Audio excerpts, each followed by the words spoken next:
Hello everyone, my name is Pixlriffs and welcome back to the Skyblock Survival Guide. I hope you guys are having a good day. We're back here in the Skyblock world, and unlike the previous couple of episodes, I have made no progress off camera. You basically rejoin us immediately after we've ended the previous episode, where, if you'll remember, we got ourselves a couple of villagers cured at long last, and we have a couple of them down here in the little pods that I set up to make sure that they will remain safe. I'm also going to step off here and check on the progress of this turtle egg, which looks like it hasn't hatched any further. I've intentionally made sure that I didn't sleep all the way tonight, although I did end up hopping into bed briefly and leaving the bed again before it actually skipped through the night, just so I could make sure that I ended up skipping the phantom insomnia counter. So hopefully we should be reset and not have to worry about phantoms. We're down low enough in the world that they won't bother us anyway, but yes, more zombies are still spawning over here on this platform. I have decided that we're probably going to use the redstone from the cleric that I can trade from this guy to actually make a few more dispensers, potentially get some more water buckets on the go, and then figure out how we can turn a platform like this into a more productive mob spawner, effectively automating the kind of things we've been doing over there with the husk spawning platform, and maybe that will become a permanent mob spawner, considering it also produces sand for us without the need for a player kill. But really, I am done relying on zombies for iron. I think I'm going to try my best to breed up a few villagers in this episode so that we can rely on some of the trades that they're going to give us. Now, as I brought up in the last episode, it's not going to be possible for us to get an armorer or a toolsmith villager quite yet, because those rely on having workstations that require you to have iron ingots to make them. Like, the blast furnace for the armorer requires 5 iron ingots, which is pretty hefty. The toolsmith requires 2 iron ingots to make his workstation, which, while not as much as the armorer, is still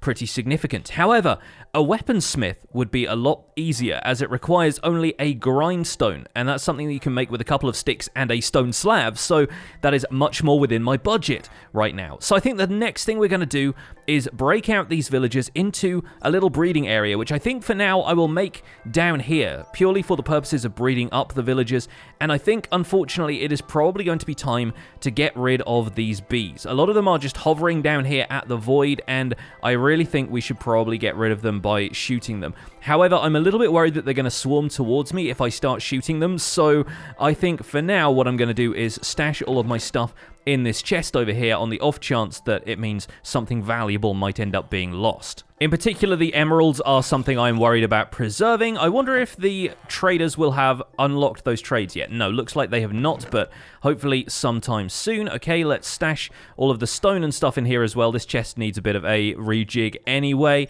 But now that the bees are renewable in 1.15.2, I don't need to worry too much about keeping this specific set of bees around. I guess I could try and fish them out of the void with a fishing rod, but I'd need to have something for them to go into, ideally. Some sort of hive or nest down here that they would be able to fly into, and then something to stop them falling back down into the void again, like a case around the bee nests that we have up here. So I think probably what I'm going to do is just rely on bee nests respawning up here sometime, and in the meantime I'll just take care of the bees that are down there. There we go, got a stack of arrows in there, probably got more hidden around here. I know I've got a few there as well. Has that turtle egg now hatched an additional stage now we've completed the night? It has, it's on hatching level 2. Okay, so I think what I'm going to do is bring down the other turtle egg and add it to that one, just so we end up getting both turtles hatching at the same time. It's going to be a little bit easier to manage breeding that way, and these bats are flying around here as well. I need to make sure that the bats don't end up somehow interacting with the turtle egg. Now, people have pointed out, of course, that these bees are also going to be contributing to the passive mob cap while they are down here, and likewise, the cow platform that I set up a couple of episodes ago is going to be part of the problem as well. So I think what I'm going to do today is breed up a bunch of these cows as much as I can, and then cull the herd back so we get some other mobs spawning around here. Ideally, we want some sheep, we want some, other animals, some pigs maybe as well. Yep, looks like the bees aren't attacking me, probably because I can just one-shot them with this power bow. That's probably for the best. And it looks like that one over there has gotten angry at me, but it doesn't seem to be flying towards me. So I think their pathfinding is just hobbled a little bit by the fact that they are down here at the level of the void. Can I even hit that one from this distance? Yep, looks like I did. Okay, fair enough. And then this bee over here, I believe, is the last one that I have seen down here. Yep, perfect. Okay, that's probably all of the bees taken care of. I will try and bullseye some of these bats as well. Yep, there we go. That was a lucky shot. I'm normally absolutely terrible at hitting bats. But it sounds like our traders have restocked those trades. So let's do a little bit more trading, get myself some redstone, heck yes, and then we should hopefully be able to make a start on some of the other things I want to do this episode. 41 emeralds, guys. Can you believe it? Personally, I can't. And I think I'm going to buy some more apples off of this guy, mainly because that makes it slightly easier to get apples that we would want for curing more villagers if we end up with more zombie villagers spawning over there. That platform is completely silent now, which is nice. And now let's get as much redstone as we conceivably can, which is 24 for that trade, and I'm sure we'll be able to get a little bit more if we walk away a little bit, wait for him to reset his trades, which they do by working at the workstation a couple of times, come back here, and, oh, okay, maybe he is still doing it on the daily timer. I had a feeling that they now restocked their trades whenever they worked at a workstation, but still only did it twice per day. It may be back to being on a specific timer again. So we'll wait for the sun to reach midday, and then we'll try trading with redstone again. But 24 redstone dust is really quite a windfall at this stage of a Skyblock world. We already had quite a few apples in there, but 21 apples is not really a bad amount, and I think what we could also do is head out to the nether, end up doing a little bit of gold farming and trade some gold with that guy as well. Not to mention having a little bit more gold for some golden apples would not be a bad idea either. And I wonder what else we'll be able to trade with that priest villager. I'm pretty sure lapis is going to be a minor concern, not really a big deal until we get enchanting, and maybe ender pearls and stuff like that might be kind of useful to get from him as well. Unlocking the farmer's later trades is also going to be kind of cool because the farmer will be able to trade us better food sources like golden carrots and even rabbit stew, I guess. Wouldn't be too bad considering we're here in Skyblock and we don't really have to worry too much about carting that stuff around with us. We're working with a fairly limited amount of terrain here. Of course, my main priority right now should be getting an iron farm set up, but for that we really need a reliable villager breeder, and so I'm not going to trade all of these vegetables with this guy. In fact, I think I'm probably going to keep a lot of them for a field that we will plant, and it may not be a fully infinite one depending on how I can get the mechanics to work out, but I think for now it will probably suffice. Setting up a higher yield melon and pumpkin farm would also be a nice idea, but I think that's going to rely on us getting some pistons so that we can have these things harvested automatically, but then that is really going to be our ticket to Emerald City with these villagers. I think that's going to be very worthwhile to have. While I think about it, let's bring that extra turtle egg down and combine it with the one that we've got sitting in our former mob spawner, just so that the turtles will do their hatching thing on time. There we go. Combining those two means they both reach the same hatch level, and hopefully they should both hatch in a reasonable amount of time. Another couple of nights should see those being perfectly ready to hatch. We'll do a little bit more trading. There we go. Got myself another 24 for a total of 48 redstone dust. That's very exciting stuff. And with you, I think I'll probably just use the composter if you don't mind. We've also just unlocked the next level of this cleric's trades, which includes glowstone. That's very exciting. And if we had any rabbits spawned down here in this plains biome, which unfortunately I don't think rabbits do, we could also start trading rabbits' feet for emeralds. Not a bad set of trades if you ask me. An emerald per block of glowstone is also pretty cool if we want to start doing some lighting. We got the redstone dust to turn those into redstone lamps if we want to use 4 redstone dust every time, which personally I don't. But yeah, realistically, having villager trading is opening up a lot of other opportunities for us, and that is why we need to make more villagers. So the process of building a villager breeding module out here is actually going to be relatively simple, as long as I can place blocks in the right way. Anyway, I don't plan on making it especially complicated, or even, right now, an infinite villager breeder, because realistically we're only going to need a few villagers to kick things off here. We will only need 1 or 2 to start with, and then we can maybe push them upwards towards the island in a water stream, and that way the villagers who are down here will be able to breed whenever a few villagers have kind of left the nest, as it were. I really think we're not going to need that many villagers here, and making it infinite is going to be, you know, conceivably a good thing in the short term, but in the long term, we don't need that many villagers for this Skyblock world. At least not for now. We can maybe consider some of that stuff later. But right now, I'm mainly interested in just getting a few more villagers under our belts so that we can feel happy to leave some of them in an iron farm and not worry too much about trading with them. So the idea is to make a relatively secure area back here with around 9 beds. I think 10 might be the condition on which zombie sieges start, and that was absolutely the last thing I wanted in this world. So I really think 9 beds is probably going to be the maximum we will do for now, but that is in theory going to mean we end up with 9 villagers, which is a lot considering we've only started with 2. Now I'm going to lay out an area of farmland here that our farmer is going to be able to work, and that way he's going to be able to continue to feed the rest of the villagers around here while we are away from this area. We've got a decent amount of dirt here. I will need to produce a little bit more, either through the composter or through the gravel duplication method. I have a little bit more gravel upstairs if I need it, but for now I think I'll probably just hoe a little bit more of this and we should be fine. And then we're going to turn this entire area into farmland, plant some carrots, and let the villagers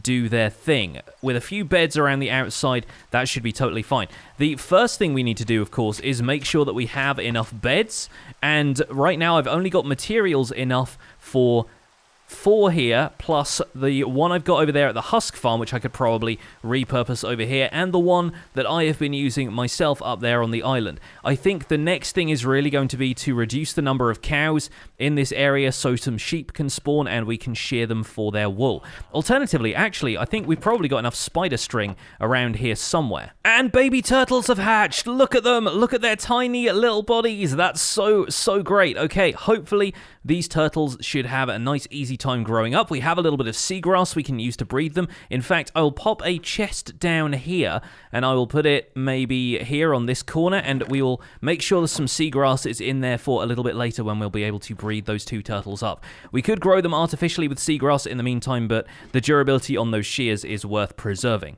Yes, there we go. We've got more than enough string in here. What was I thinking? Okay, let's make ourselves a few more beds then. I think up to 9 is probably going to be where I will leave it. Let's make a little bit more wood from these. Perfect. I think that actually comes to 9 beds total. Brilliant. Let me put the rest of the wool and wood in here, and I think we will... Let's maybe make some fences for down there just so we can ensure that nothing walks off the edge of the platform.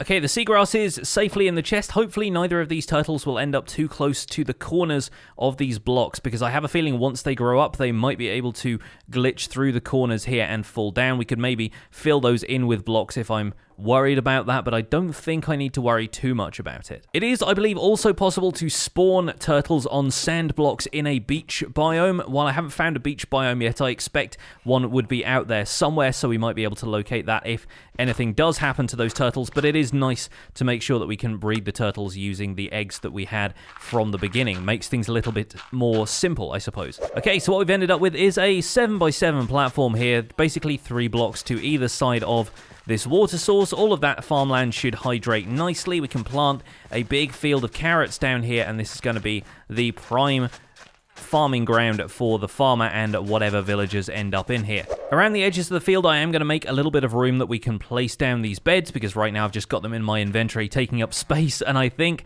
we're going to build little modules of 3 beds around the sides here with extra fences around them that I need to go and craft, just so we have a little bit of security, make sure that the villagers don't pop outside of the farm at any point. And I think we're probably going to just move the farmer and the cleric in here with their workstations for now, just so that they can continue to work and hopefully breed. And then once we have a few baby villagers in here, which should hopefully grow up into adult villagers in time, we will end up being able to either choose their occupations here or transport them up to somewhere else in the world, maybe up to the central island there, where hopefully they'll be able to take on new professions and get some brand new trades on the go. Using a little bit of bone meal to grow the carrots, just so I have a few more to trade, and also so that we have a decent amount for the farmer to get started cramming into his inventory. This is what I'm talking about with the bed situation, just a simple area of 3 beds here, and probably the same on these other 2 sides, and then we'll put the workstations somewhere else around the perimeter. The composter, of course, will go in the middle, because that's going to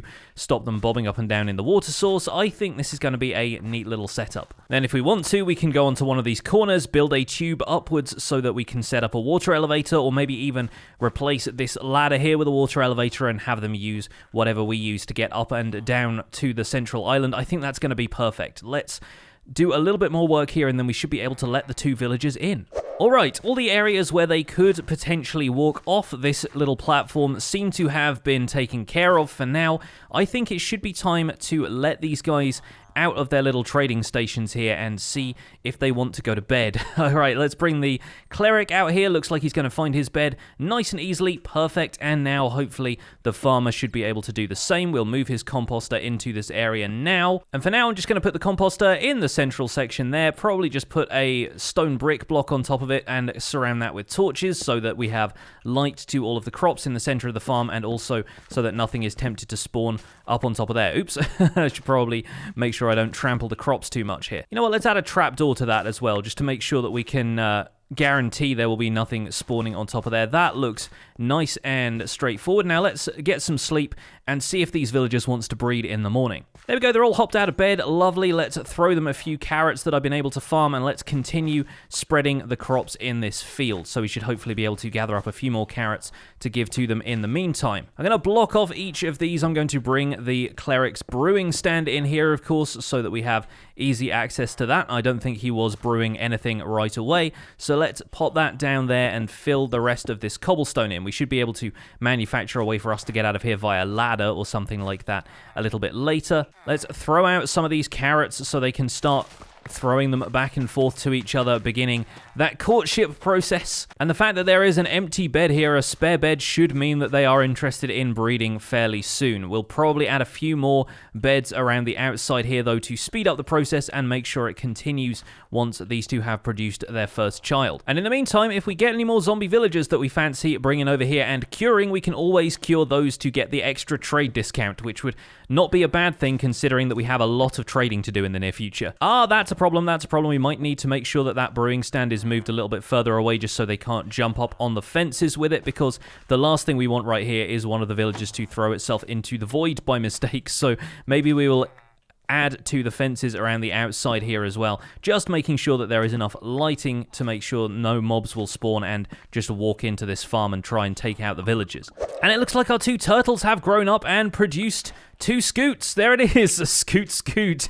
We have ourselves some turtle scoots. Fantastic. We are 2/5 of the way to getting ourselves a turtle shell helmet, but these 2 turtles should now be able to breed and start burying their eggs in the sand here. There we go. We got the turtle party goal, which means hopefully that we should have more turtles on the way. And these turtles should not damage their own eggs, so should be perfectly fine to leave them in here and laying some eggs while we go out about our business. Wow, you seem to have produced a lot of eggs, madam. How many do you have? 2 there. Fantastic. 2 more turtles is a huge advantage. I'm going to go ahead and expand the rest of this little farm and maybe make it so the brewing stand isn't right up close to the farmland, because one of the cleric villager keeps hopping up and jumping off of it, which is trampling the farmland a little bit. But hopefully soon we should see some baby villagers start to be born down there, and then we can figure out what professions they are going to take on.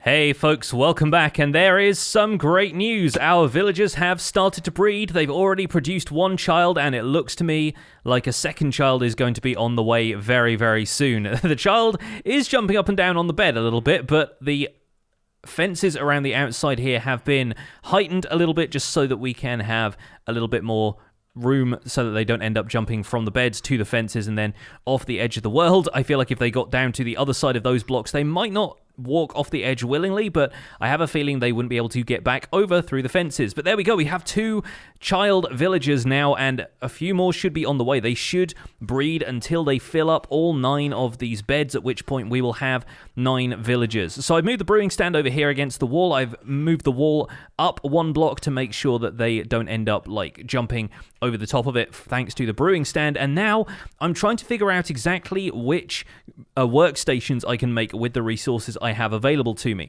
I've made some paper out of the sugarcane that we've been growing, so I can make a cartography table, and also with 2 string and some planks we can make ourselves a loom. So at the very least we'll be able to have a cartographer and a shepherd. We would really benefit from having a sheep farm if we want to, have a shepherd to trade wool with, although I'm pretty sure they will trade us other stuff, including, I believe, some shears for an emerald, which could be a really useful way of bypassing the fact that shears are necessary to make iron and would allow us to farm even more sheep and other cool stuff that way. We could get leaves to build with and stuff as well, which would be very, very useful. It looks like these guys have thrown some carrots on the ground over here, so I'm just going to tidy those up real quick.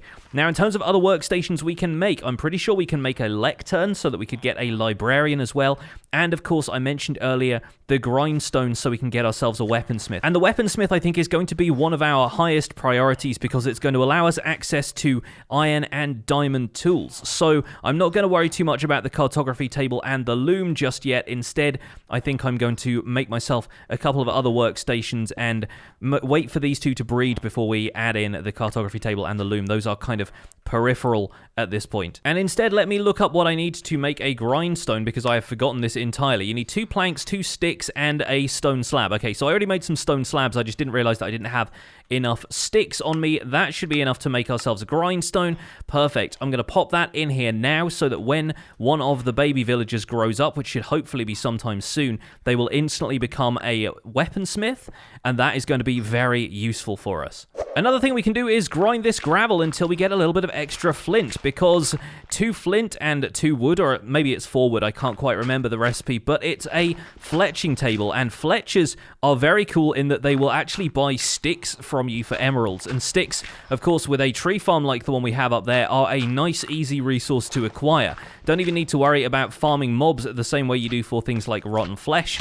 All we would need would be a decent wood farm, and we could make sticks for the Fletcher to our heart's content. There we go, 4 wood and 2 flint, that's the recipe. We got ourselves a fletching table, and I might stick this in the enclosure now as well, simply because it's going to be nice to have a nice, easy stick trade when one of these grows up into a Fletcher.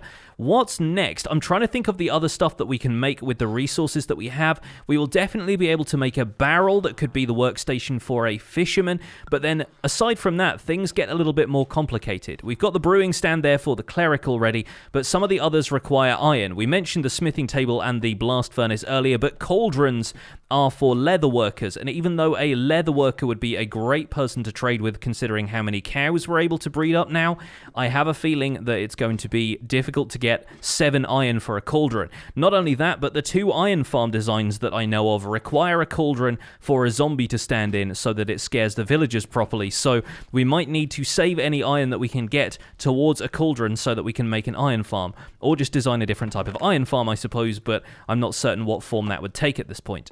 Likewise, the stone cutter used by a stonemason needs at least 1 iron ingot, and I'm not that worried about a stonemason right now because even though they have some fairly nice trades like stone for emeralds and things like that, right now I'm mainly using the stone to build stuff, and I don't even have enough materials to build myself a decent house right now, which is definitely a goal for later on this week. Maybe once we have the iron farm set up, I can build myself a proper house, but I think, yeah, we are going to stick with what we've got for now. Maybe make a barrel for a fisherman so that we can trade some of the fish that I've been getting and set up an AFK fish farm in the meantime, but I've cooked a lot of the fish to use as food, so I think it's probably worth waiting around and getting some emeralds from the other villagers in the meantime. Outside of that, now I'm mostly waiting for the Wandering Trader to show up so that I can see what trades he has to offer and potentially take advantage of some of them while I've got some emeralds in my pocket. But now I think I'll probably wait for some of those villagers to grow up, probably wait for the other turtles to hatch as well, and we'll see what trades we can get out of the villagers once they have their full professions.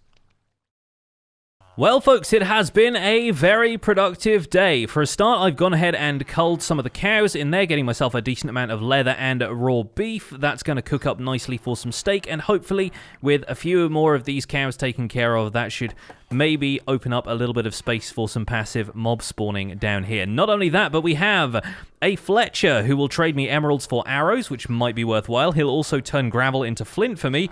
Less worthwhile, but always good to have. This shepherd really is the MVP right now, because for 2 emeralds, I can buy a pair of shears, saving me the cost of 2 iron, like I mentioned earlier, and hopefully soon enough, we'll have some white wool to be able to trade with him. We have 2 more baby villagers running around down here. Not only that, yet, but during the night I was able to get hold of a couple more of these guys. We have a zombie villager over here who I haven't cured yet because I don't have the materials for it, but a quick trip to the gold farm should sort that out. And now I have another villager here who is going to become my weaponsmith. And the reason for that is because the weaponsmith's early trades are actually pretty expensive. So what I thought I could do is turn this guy into a weaponsmith. Since we have cured him, hopefully he will give us a reasonable discount, there we go, on those early swords. Because I made one of the villagers in here a weaponsmith, and he wanted 20 emeralds for a knockback 1 sword, which I was not all that keen on. But to be honest,